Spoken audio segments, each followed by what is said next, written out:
Okay, it's the end of the tacos session, and this is Taco's Roadmap to Success. Now, being a virtual session, I wasn't actually there with Taco, so I took a bunch of notes during the session, and we're going to talk about those right now so you have a video you can reference.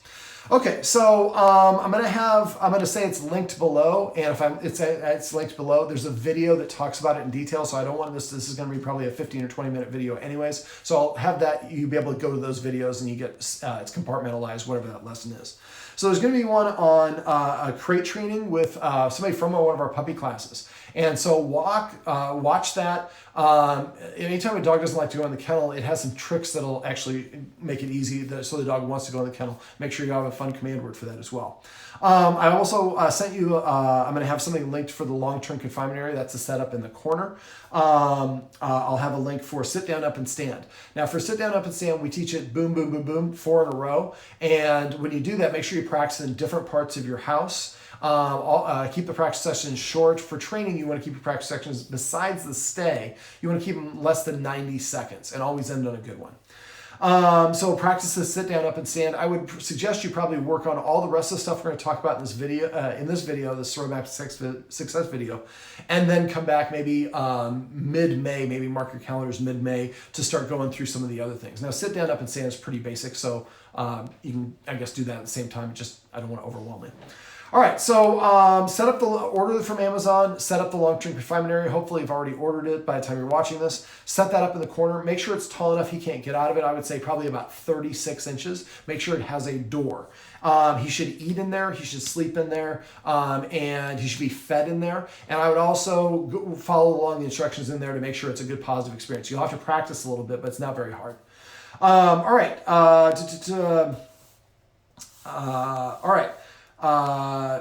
Scraps from the food plate, stop doing that. If you do feel like you have to give him some of your people food, put it off to the side and give it to him the next meal. But the scraps are going to make him hold out for that better quality food, and it also kind of will get him invading your personal space, and then he's not practicing being apart. So that is slightly linked to the separation anxiety.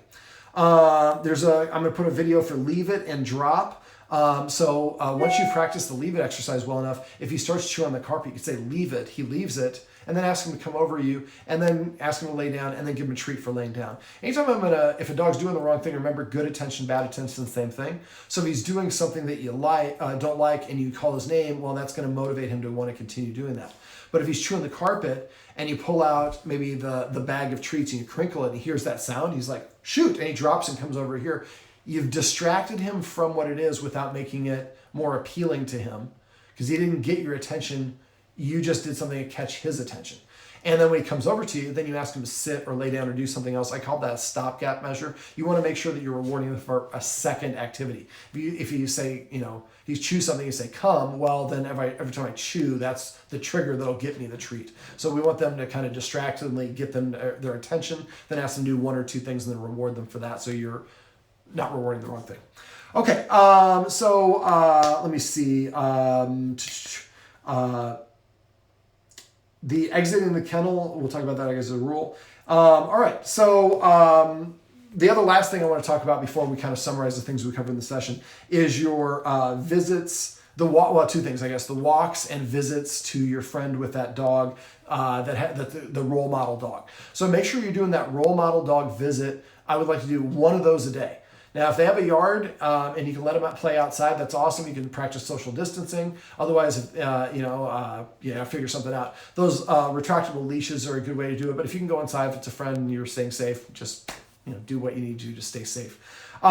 So the idea is the walk to there creates a positive association with the walks, which will be beneficial. Also, it's going to help you help him like the walk because, like I talked about for the Premac, is he does something less desirable. A less desirable behavior achieves him a more desirable behavior. So if I go for a walk with you, then that ends up with playtime for me and my buddy. And remember, that buddy is that role model dog. We call that habituation. So the more time he spends with balanced, calm dogs, the more he's going to learn and feel good and start emulating some of the behaviors that you see from that calm dog. Now for the walks, he doesn't like walking with one of the guardians, not the other, to the same extent. So what I would do is the guardian, if the male guardian takes the dog out, he whimpers, he wants to get back home to get to the female guardian. So she's a little bit of what we call a reinforcer. And so what I'd like to have you do is you leave with, just the male leaves with Taco, and then the other guardian, the female guardian, waits for them to leave and then goes out and sneakily gets ahead of them where they're going to be on the route. And this is why I suggest you probably go to that same route for a while. So basically, maybe a block away, he just kind of minding his whatever. He's probably struggling trying to get back to the home. And then he's like, oh, holy cow, she's there. She's in front of me. I thought she was behind me. So you're going to kind of flip that script, so it'll give the dog motivation to want to go forward, looking for her. The first week, what I'd like you to do is go about a block or two away, whatever it is away, block or two away, and then you run into her. She walks with you for maybe a block or two, and then maybe a block or three. And when Taco's kind of relaxed and is kind of paying attention to other things, when you go around a corner, or find a way where you can have her just stop and you continue, and you turn the corner and Taco doesn't even realize she disappeared. And then she can go back home. And at that point of the walk, you should probably be at the halfway point, so you can turn around and walk back home. Remember, try to avoid pulling him on the leash. The more that you pull him, the more he's going to want to pull against it. That's going to activate that opposition reflex. If you ever do go to a place where you do have a yard and you have a clicker, what I do, and I just editing a video for this, which is out of my brain, even though it's way off topic, is you just walk around him. Let's say you want him to walk on your right side. I would walk around him in clockwise circles. And at first, every time he looked at me, I would click and then hold the treat out. And he comes over and gets the treat, and I keep walking this circle. And then he kind of he looks up and maybe take a step, and I click for the step and give him the treat. And eventually it takes 2 steps to me before, and I click. The click is to indicate what you're doing, what you just did that I'm going to give you a reward for. So eventually the dog is just going to start watching us. They're very observant, and every time they show any movement or interest in us, we click. At first we click if they look at us, then they take 1 step, we click. Or lean towards us or turn towards us, we click. Eventually, they're clicking for coming to us, 1 step, 2 step, 3 steps. And then once that's the case, you're starting to walk in the circle, and the dog's walking next to you in a heel, and you're clicking every 3 steps, every 4 steps, and then giving the treat and saying heel. Well, now you're conditioning the puppy, hey, walking right on the right side of my guardians is a great thing to do. Every time I do that, I get a lot of great treats. Good things are happening to me. The more your dog does something, the more the more they're likely to continue doing that. So it kind of will help get him used to walking on your right side. If you want to want him on your left, walk in counterclockwise circles. All right. So on the walks, the first week for 7 days, I want the female guardian to meet you towards the halfway point of the walk. Then she accompanies you for a couple of blocks, and then surreptitiously, quietly disappears, and then you continue the walk. The male guardian walks the dog all the way back home. Female guardian continue walking the dog how she wants. Now, for one of the guardians, the dog doesn't like to sniff a lot. It's just darting around. Well, what you can do is go out ahead of time and find a couple places on your route where there's grass, and take some finely shredded cheese and put a little bit of a trail of cheese, maybe on this side, and then skip a house or two, and then on the other side of the street, or whatever it is. And the first time I would do it, what I would do is I'd bring him out, and then I would have probably maybe one every other house on the block. Just you really want to load him up. And make sure he's hungry so he hasn't eaten. And then just put a little bit right on the stoop right outside. He comes out and there's just a little bit right there. Doesn't have to work for it, just licks it up. Oh, cheese, delicious. Then you walk him to the next place, but now it's a little bit right outside the grass and then leading into the grass. So he gets a little bit, and he's got to work the grass. And stop there, wait for him, let him, as long as he wants to when he gets done, puts his nose back up, then you walk and go across to the next one. So like every 2 houses now there's some cheese. What you should see is him sniffing. Remember, a dog sniffing, it's very normal behavior. It's relaxing, it's comforting, it's stimulating, and it burns energy. So it's what he should be doing on a walk. So the more that you can promote that for the guardian where normally he's looking around, that's going to help him be more relaxed on the walk. It's going to help. Okay, my Marco Rubio. After the first week, what I'd like you to do is go out on the walk. Again, the male handler and the dog, and then the female handler or guardian meets them about halfway on, maybe a block or 2 away after that, and then she walks with maybe a block, and then she disappears again. But this time, instead of going back home, she's going to be further ahead on the walk. So eventually, you're going to meet her twice on the walk, and she walks with a block for each time. Then maybe 3 times on a walk, And so, and be crafty about it. You can change your route up a little bit. It was comforting for the dog to be on the same route. But when you get to it, sometimes I find when you're at this stage, I'm having her come from this way or that way and changing it up a little bit. At certain intersections, it makes it more convenient for her to circle around and get ahead of you is okay to deviate because you're kind of using the same 4 or 5 blocks radius.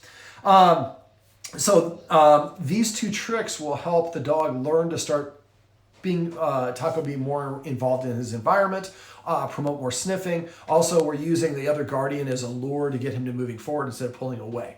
And then if you use that other trick about getting him to walk next to you, that will really help. Sometimes you can find baseball diamonds where you can let the dog be off leash. I know it's we're kind of limited right now with Corona, but if you do have a friend who has a backyard, you can practice there. That's a great place because you can practice the social distancing or just wait for Corona to be done. What you could do is if you find an area and Taco listens to you pretty good, sometimes people just drop and let him drag the leash around as long as you can catch your dog. Just be responsible about it.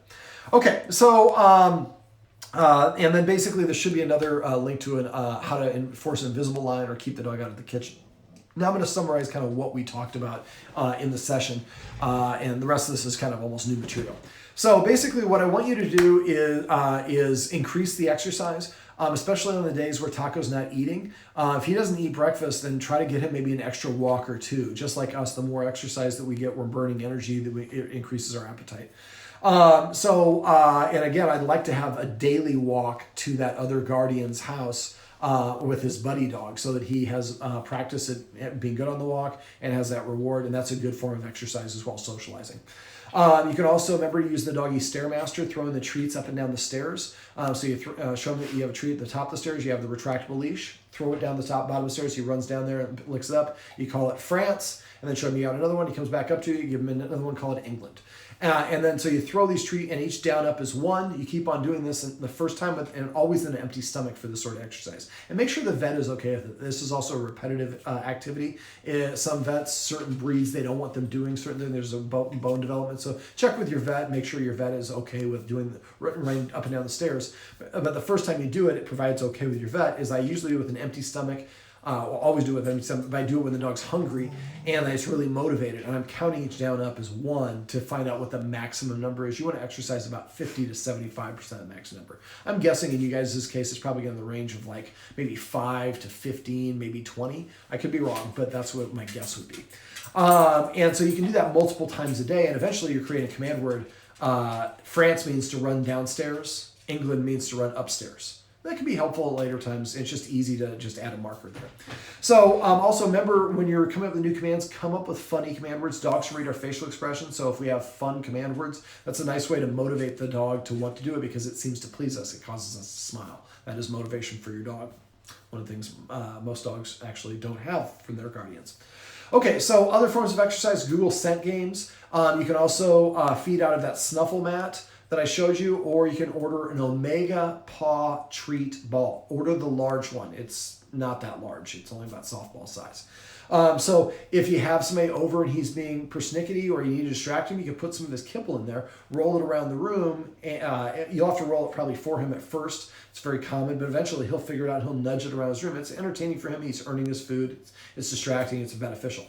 Speaking of food, find a good high-end place, call a couple places and just say, look, we got a dog that's finicky. He doesn't like this food. We're trying to find some good dry food. Do you guys have little sampler packs? Good high-end places usually will have some, so I would check Kreiser's and then the Healthy Spot, but there's other ones as well. There's a feed, I can't remember what street it's on.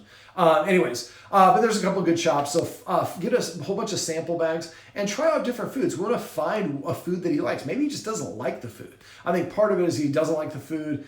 He gets better food if he holds out because he gets people food from you, and then he gets the wet food too. So, and I think, he's just kind of eating when he wants to eat. Remember, eating is the most important activity for dogs. So what we're going to do is we're going to put structure to it.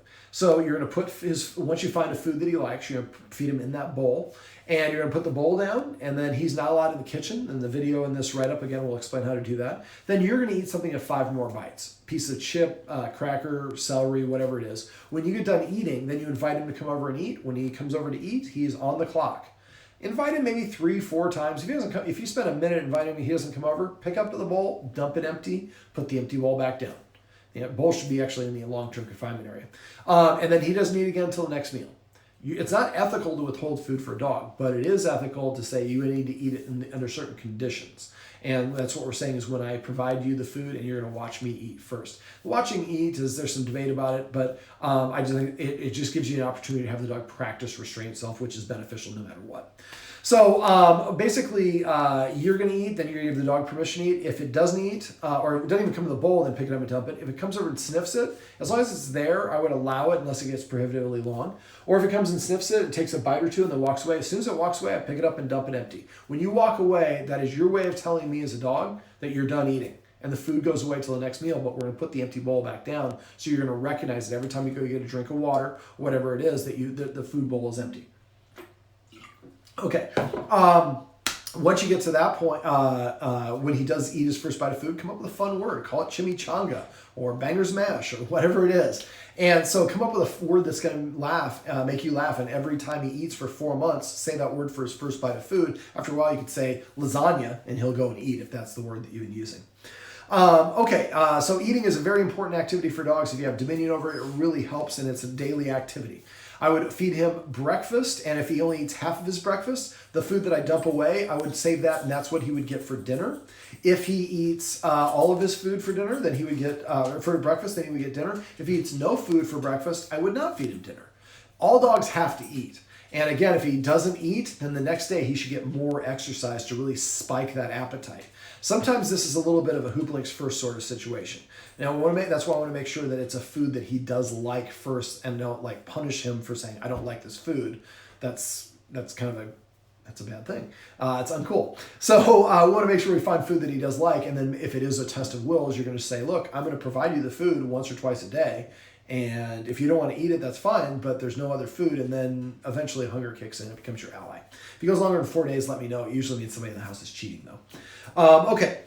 So look for creative ways of exercising him. If he does bring you the ball or something in the house, throw it. Also for toys, make sure you get him a water buffalo horn, an antler, a couple real bones. I would recommend ordering a couple cow knees on Amazon. They come in a package of 3. I've never frozen. I have 3 dogs. I give them all at once. But giving him one of those, that's good for like 5 or 6 chews. Remember, you should also go to Amazon and get him a bunch of those flavored Nyla bones. All the rest of the stuff, you should find them 1 a day, and you should find them in the long-term confinement area, and he should not be allowed to take them out of the long-term confinement area. So he takes something out, then immediately show me you have a treat, throw it in there. He'll probably drop the item, go in there, pick up the item, then close and then put the item back in there. Or a better thing to do is when he takes something out, tell him to drop. When he drops it, go over to the long-term confinement area, close the door, put it in there. And so and then lock the door, wait for him to kind of paw to want to go in it. When he does go in it, go in there, let him go in and close the door. So the idea is to help him practice going in the long-term environment and having good things happen to him so he enjoys the activity. All right, so those are examples of exercise, but look for other things you can do to exercise him.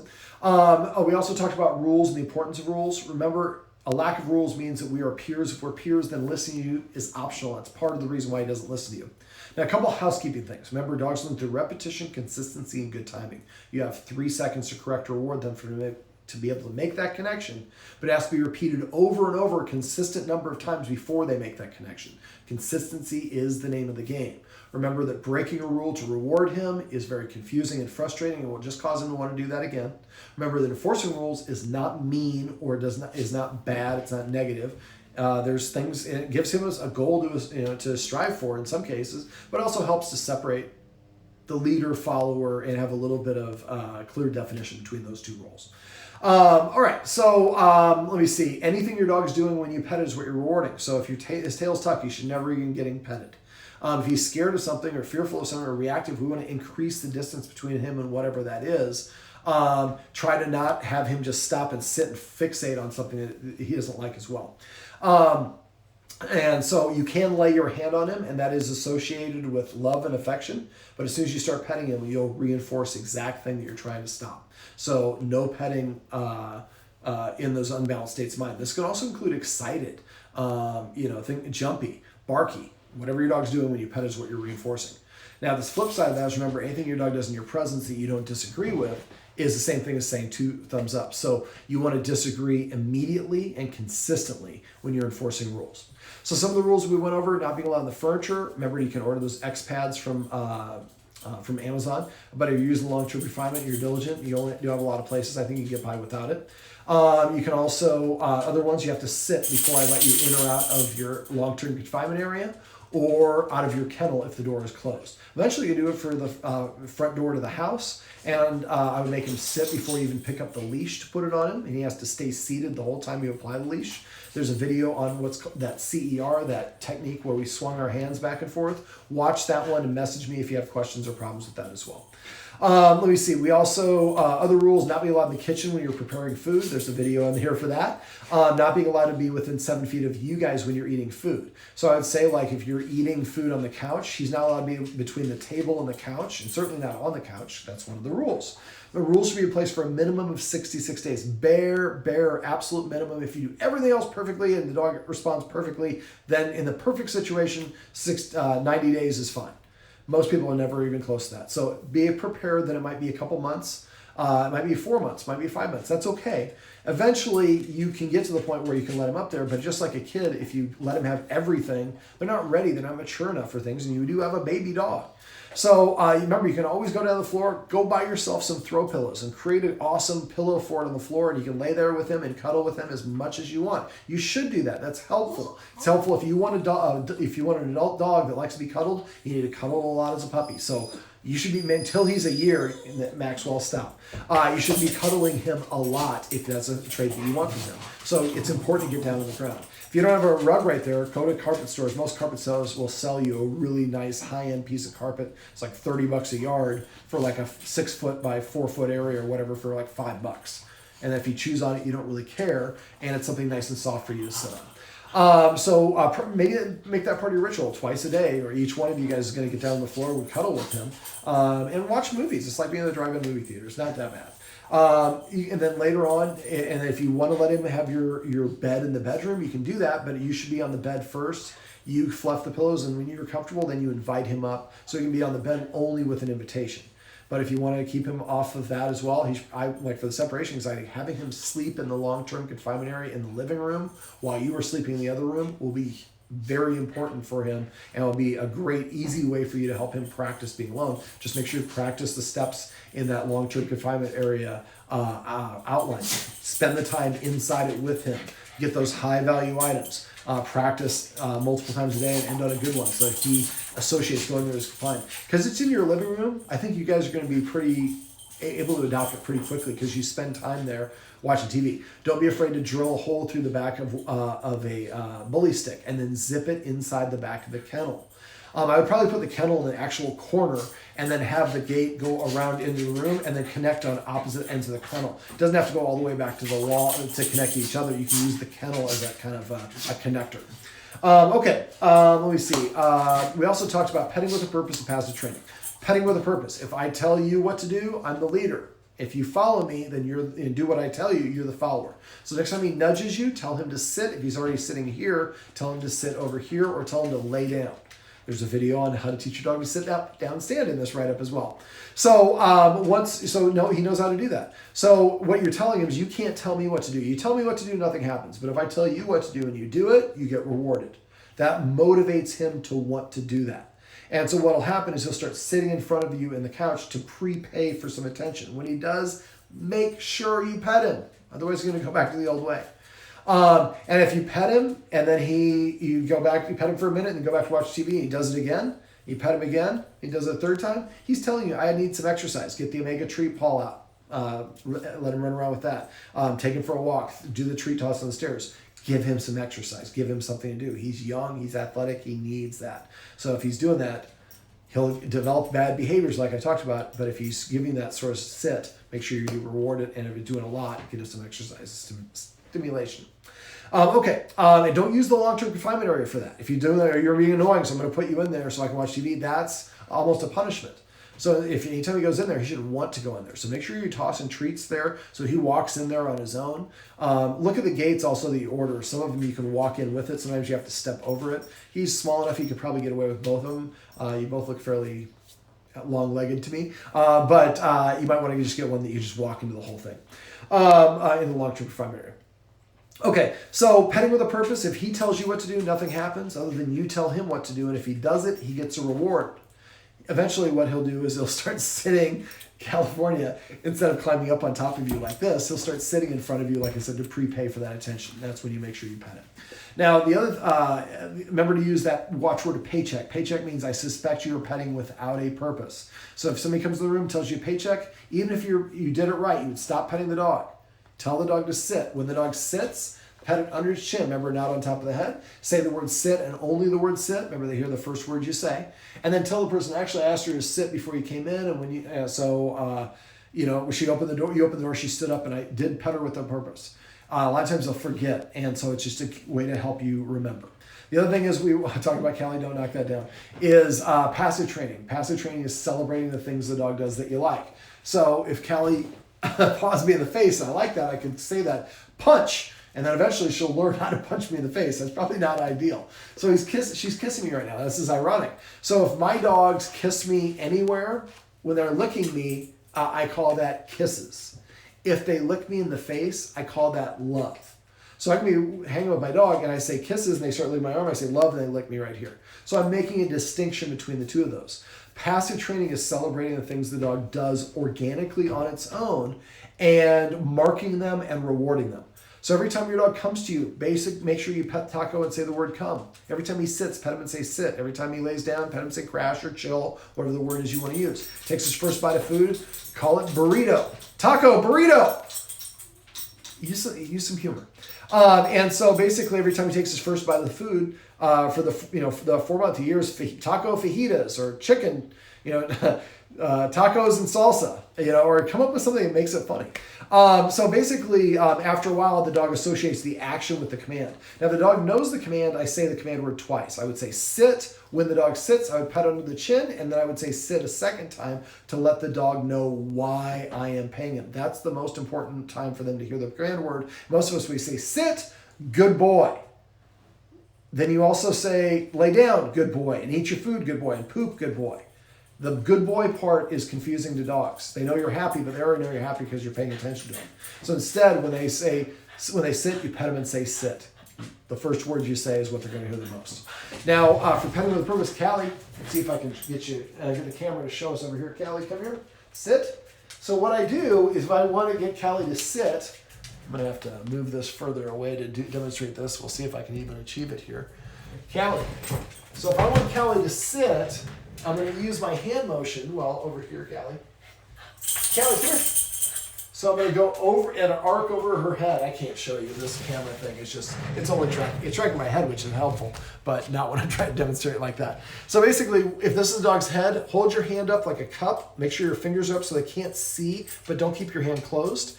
And then raise it in an arc. Don't go vertically, don't go horizontally. Go at an arc, and as the dog's head goes up to get more elevation to see what's in your hand, their butt will go down. As soon as the butt hits the ground, lower your hand, and then it'll lick the treat off if you have one, and then tickle them under their chin.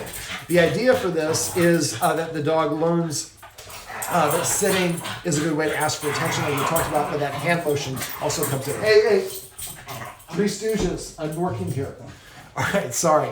Okay, so let me wrap this up. So this is basically passive training. You use the watchword of celebrate. Celebrate means you're missing an opportunity to pet your dog.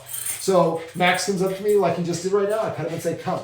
So if I missed that and you saw that, you saw Quest came, you say, David, celebrate. I turn and I start petting Quest, and I start petting him first. Then I ask myself, well, what is he doing? Well, Quest is standing there, so I assume that was a come. I can't ask because that'll blow that 3-second window. So passive training and petting with a purpose are some of the easiest things that you do that will have the most profound impact. It makes your pets more valuable. It increases the dog's respect for you as an authority figure. It boosts the dog's confidence, and it helps them practice basic training. So please practice both those. Those are hugely important.